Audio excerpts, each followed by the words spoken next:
नमस्कार स्वागत आमर YouTube channel SP educational diary को पिला माने सुरभि 2025 उपलक्षे आमे आज सुंदर डिबेट आम शिखा कृत्रिम बुद्धिमत्ता एआई शिक्षण शिक्षादान शिक्षकों भूमिका नहीं पारिबो कि चलंतु आमे कृत्रिम बुद्धिमत्ता विषय बा एआई उपरे किछि नेगेटिव कहिबा किछि पॉजिटिव कहिबा किंतु शिक्षकों उपरे आमे अधिक मात्रा रे पॉजिटिव कहिबा। चलंतु डेरी न करी वीडियो को स्टार्ट करिबा एवं शिखिबा।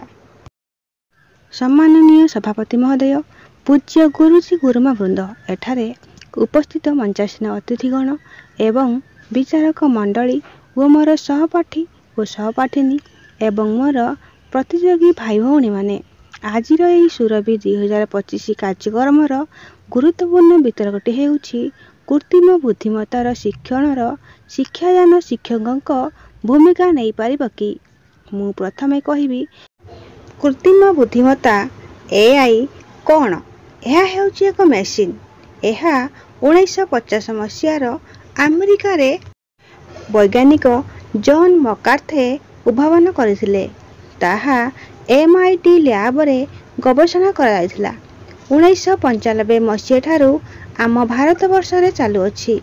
एआई हेउछि गोटे मेसिन कंप्यूटर सिस्टम मनुष्य परी बड़ बड़ समस्या को गोटे चुटकी रे समाधान कर दिए। शिक्षा, चिकित्सा, परिवहन, कृषि, मनोरंजन आदि एआई सहायक होता है। यह परिवर्ते अलेक्सा, सिरी, गूगल असिस्टेंट एवं रोबोट एप्लिकेशन केतेक क्षेत्र रे व्यवहृत हेउछि। आम मातृभाषा रे एआई को कृत्रिम बुद्धिमत्ता इंग्रजी रे आर्टिफिशियल इंटेलिजेंस बोली कहा जाए। वर्तमान आमे जानिबा चैट जीपीटी कौन। यह हेउछि एक AI model GPT generated pre-trained transmission जहाँकि चैट जीपीटी एक मनीष भाषा को शुणी कहि परिबो एवं जीपीटी रे पोएम, एसे, लेटर आदि लेखा पढ़ा रे सहायक होता है। मनीष अधिक समय दे पारु नथिबा कार्य को एआई मेसिन दे पारुछि। आम भारत वर्ष रे थिबा बेंगलोर रे केतेक विद्यालय मानकरे रोबोट शिक्षक प्रदान कराइछि। एआई समस्त सुजोग रे सहायक हैला परे मु कहिबी कृत्रिम बुद्धिमत्तार शिक्षणर शिक्षादानर शिक्षकों भूमिका नहीं पारिबो कि। मु कहिबी ना, काहेकि ना एआई शिक्षक रोबोट जेमिति छात्र छात्री मानक प्रति करि पारिबो नाही। आपण माने निश्चित भावे चिंता करुथिबे केतेक शिक्षा क्षेत्र रे आर्टिफिशियल इंटेलिजेंस व्यवहार रोबोट शिक्षकों शिक्षादान करि पारुछि। हाँ, शिक्षादान करि पारुछि एवं रोबोट प्रश्नर उत्तर दे पारुछि। मोट उपरे कहिबाकू गले रोबोट किछि भाषा न बुझी तार उत्तर देई थाए।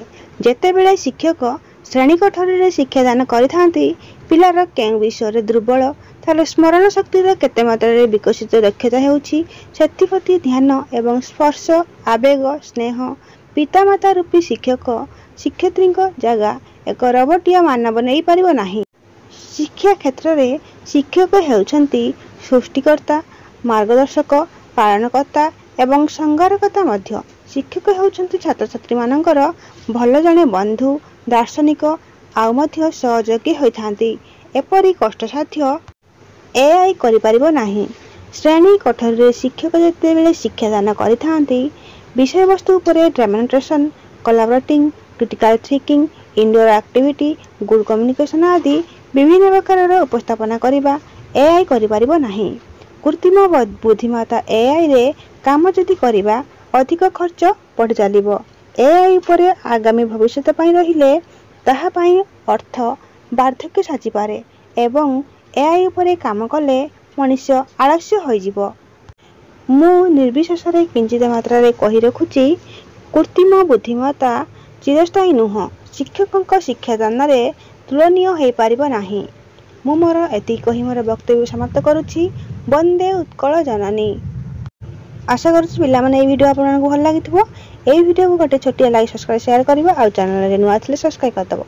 एमिति करिवाटारा डेली अपलोड होतो वीडियो गुडी को आपन पाखरे पहुंचीबो। धन्यवाद। रहूची। जय जगन्नाथ।